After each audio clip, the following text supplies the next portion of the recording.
I'm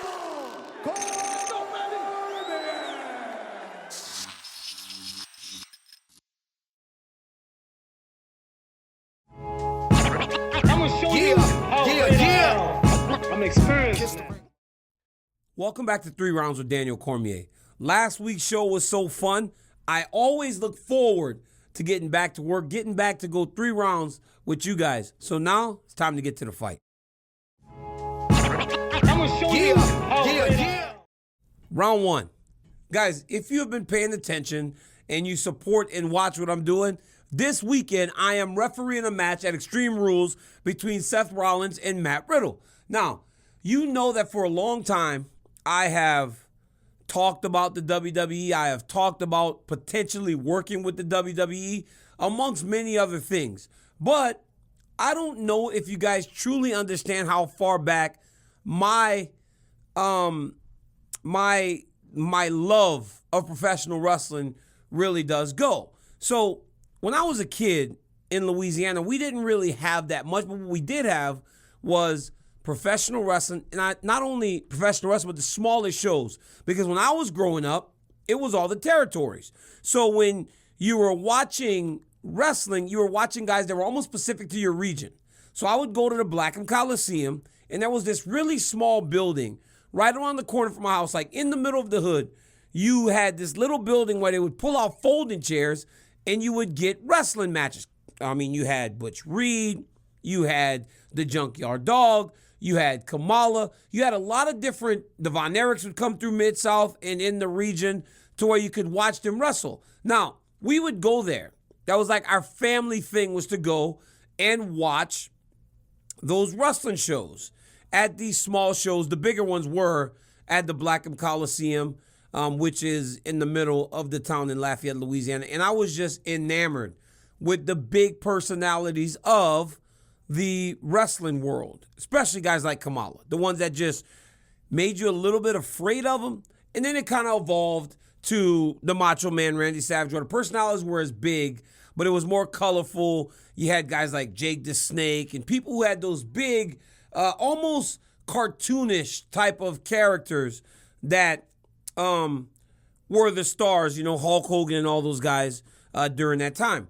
But I never really went away from professional wrestling. Now, there was a time where, obviously, Olympics and fighting and everything, where I couldn't follow it as closely.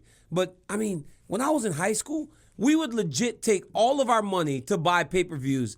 Every Monday night, my entire family sat around the front of the television to watch Monday Night Raw during the Attitude Era, which is still the biggest and best era of professional wrestling history. Which leads me to what I am doing from Philadelphia. I'm going to referee a match between Matt Riddle and Seth Rollins. If you are a professional wrestling person, and some of you might not be, you have seen how personal this rivalry has gotten. Now, I understand that it's all scripted, but the bumps and everything is real. It does hurt.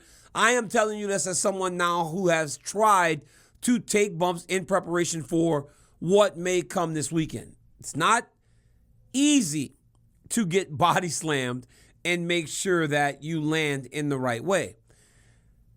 I was watching Ariel talk to Seth Rollins, and Seth said that nothing is off limits in building a rivalry. And dude, some of the stuff that these two have said to each other is absolutely crazy. I mean, Matt has made reference to Seth not main event in WrestleMania. Seth has talked about Matt Riddle's real life problems in his home life. It's crazy. It's absolutely crazy how deep these two have gone into building this story. Now, what's my involvement? I have no idea. That's the beauty in this whole thing, is that I'm going to go to Philadelphia and I have no idea what's happening. I'm looking at my schedule the other day and I get to the arena. I have some media stuff to do, and then I have rehearsal. At that point is when I'm going to find out what my involvement is. But not knowing what my involvement is, the anticipation is crazy. I don't know if I'm going to have to do something physical. I sure hope I do. I hope that I have to do something between you. Yesterday, Seth Rollins was on DC and RC and told me if I get too close, he will not refrain from knocking my ass out.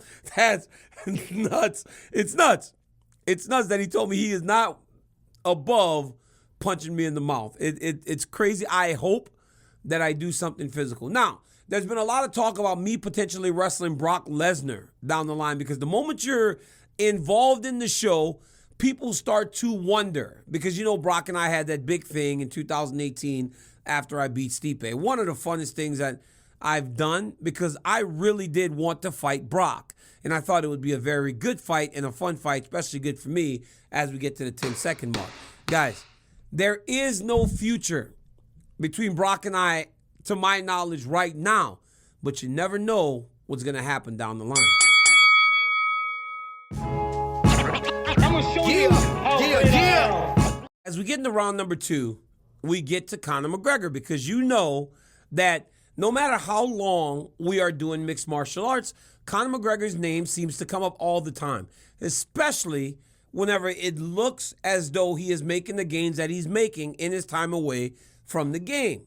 Now, if you're a fighter, people always talk about the money fight. It has been proven time and time again that Conor McGregor is the money fight, to the point that Charles Oliveira, who is about to fight Islam Makhachev in a couple weeks, has said publicly, I would fight Conor for the belt right now. They understand the importance of the title versus the fight against a guy like Conor McGregor. But right now, the hot topic involving Conor McGregor is Justin Gaethje. Justin Gaethje, and we always say this, he's your favorite fighter's favorite fighter.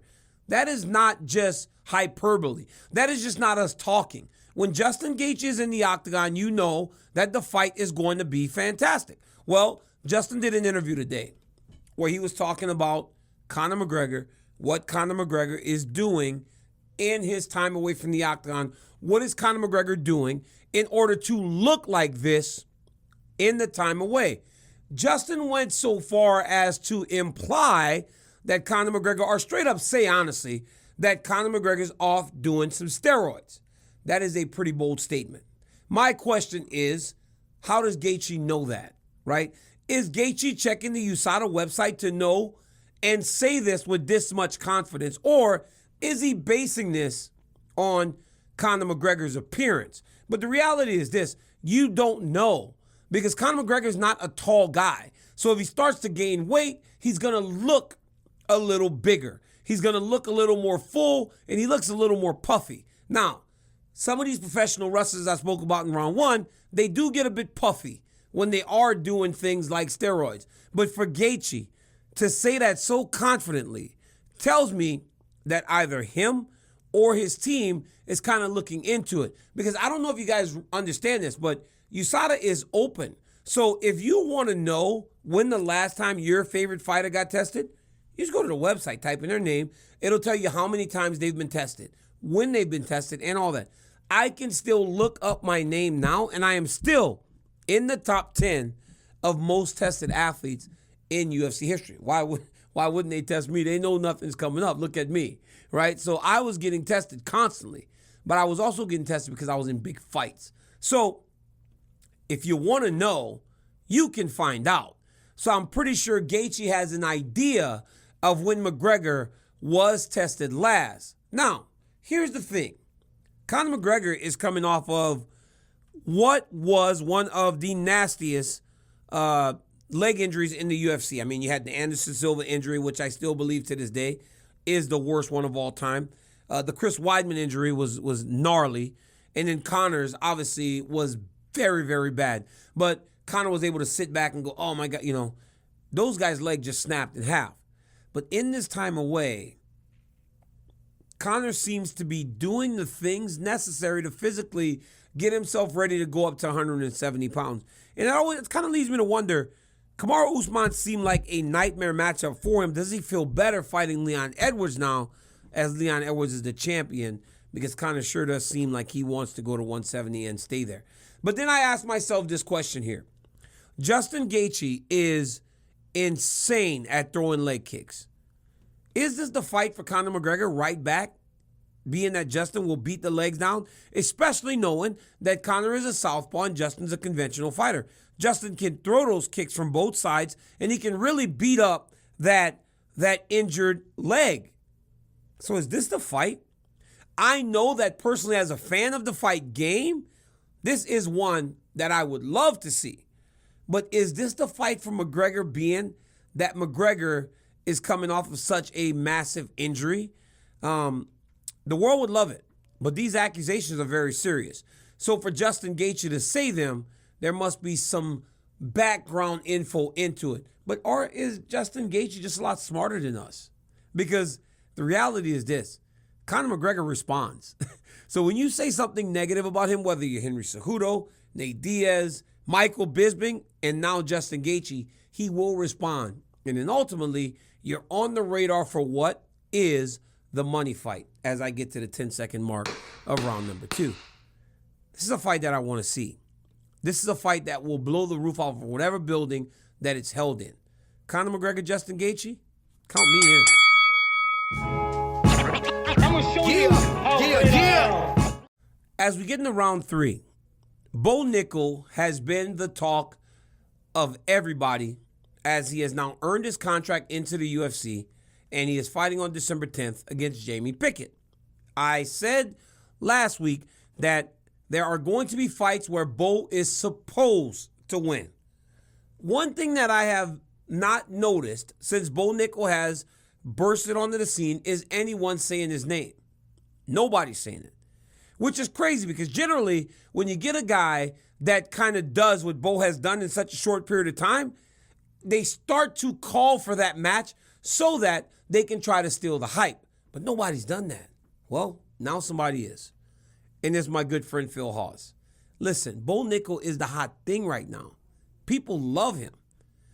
But for Hawes to be the guy that says it, there's a reason. And let me tell you the reason. Phil Hawes got a skill set. Phil Hawes has a skill set that will allow for him to be very competitive with Bo Nikal right now. I know Bo Nikal's talking about Khamzat Chimaev. I know Bo Nikal is talking like he's the king of the world, and he just may be that one day because the guy has a ton of skills. He has a ton of skills. But in Phil Hawes, this dude may not have the accolades in wrestling of a Bo Nikal, but when I watch him, he has made some real improvement to his overall MMA game, which starts with a Division I wrestling background because he wrestled at Iowa State. He didn't do what Bo did, but he wrestled at Iowa State. And he also is from Iowa Central, the junior college in Iowa that has produced MMA guys like Colby Covington, John Jones, Cain Velasquez, champion, interim champion, and Joe Soto, who was a Bellator champion and famously fought TJ Dillashaw on one day's notice for the UFC Bantamweight Championship of the World. So these guys that are passing through that small town in Iowa are built a little different. That's why Phil Hawes is going, let me fight the guy. Let me fight Bo Nikal. You guys are so high on him. Why don't you give him a shot with me? Let me get my hands on this dude. Because I got to be honest, watching Phil Hawes in that last fight against Duran, one of the most clean, impressive performances I have seen for a really long time in a mixed martial arts fighter. I understand Bo Nikal is not 5'7" like Duran. I understand that Bo Nikal would not seem to be as one-dimensional as Duran looked in that fight. Bo Nikal has a background in boxing. Bo Nikal's mom kept him around boxing his entire youth and wrestling. I mean, this kid was almost groomed for mixed martial arts. We just did not know it because he was doing some phenomenal things in college. I'm in a group message today where all of my friends were talking about Bo Nikal and his accomplishments. This dude lost like 5 times over the course of 4 years in college at Penn State. All he does is win. That's all he does. But in this fight, in this matchup, I am telling you guys that the reason Phil Hawes is calling for it is because he has the ability to at least compete in that world with Bo Nikal while also knowing that he has the experience to do what he needs to do on his feet. I wouldn't make the fight. I wouldn't make Bo Nikal fight Phil Hawes. I don't care what the Jamie Pickett fight looks like. I don't care if Bo Nikal goes out there and he steamrolls him. I wouldn't make him fight Phil Hawes. But Phil Hawes will get louder and louder every time Nikal goes out there and he beats someone, especially if he beats him in a way that he is beating these guys up to this point. I don't anticipate this happening at any time soon, but I think that the UFC is going to have to protect Bo Nikal from himself, because tomorrow, if they offer Bo Nikal this fight with Phil Hawes, he will take it. He's a dog. And guess what? He might win. He might win. Because it's all he's ever done. But why chance it? Bo Nikal may be the most high-level prospect we've ever seen in mixed martial arts. He's like one of those guys that LeBron, Zion, guys that jump off the page as I get to the 10-second mark. Why chance it with a guy like Phil Hawes right now? Let's make that down the line. But if you're Hawes, scream louder, my friend. Try to get your hands on him before it gets too late. And now for my final thought. Retirements in mixed martial arts, guys, I understand that you want to say the word. I mean, Conor famously did it on multiple occasions. Then we just saw Kevin Holland do it. Had about a 2-week retirement. And then my friend Luke Rockhold now is teasing coming back already. Retirement is such a strong word, because if you are true to that word, it could be the end of something that we all dreamed of doing our entire lives. But retirement is also a word that you don't want to be saying in jest. Because even though you might not be serious in the moment, you start to say retirement, that starts to become like a possibility. You don't want to think to life after fighting while you're still fighting. It needs to be solely on the act of getting in the octagon with a skilled mixed martial artist that wants to take your head off, that wants to choke you out and put you to sleep. Let's stop taking this word and using it as if it's like, hello. I'm telling you, when you start talking about what comes next, it's hard to live in the right now. Stop using that word retirement. Because when you start to think about what life is after fighting, it's nice, guys. It's nice if you mean that you want to live that. But if you don't, and you're just saying it to say it, it's going to be a hard time trying to maintain yourself at the top of a sport that has proven to be as difficult as anything in the world. It is what it is. Thank you guys again for joining me for 3 rounds. Like, subscribe, tell your friend that DC has a YouTube channel and that he does this great show every week. And in the comments, let me know anything you guys may want to talk about down the line. Till next time, see you from Philadelphia. Peace.